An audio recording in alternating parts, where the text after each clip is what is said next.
2:46 on the afternoon of March 11th, a massive quake rocks northeastern Japan. The reactors at the Fukushima Dai-ichi nuclear plant shut down automatically. An hour later, TEPCO says its emergency generators have failed, but it takes almost 3 hours for the Prime Minister to declare an emergency. Japan's parliament wants to find out if that gave Naoto Kan time to gather information, come up with a plan and prevent panic. One of his key ministers has already testified to the independent committee, and he says it was time wasted.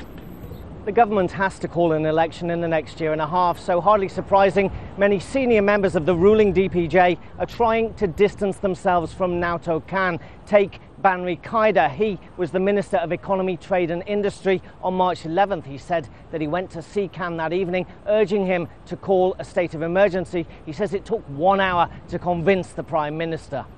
Opposition lawmaker Taro Kono says the commission is just an excuse for politicians to blame each other. He wants an independent regulator following International Atomic Energy Agency rules so politicians can't interfere in the nuclear industry. We are trying to rewrite laws so that we could get rid of Naoto Kan risk, namely the politician would intervene in an accident situation. So the new regulatory body will be totally independent of the government intervention.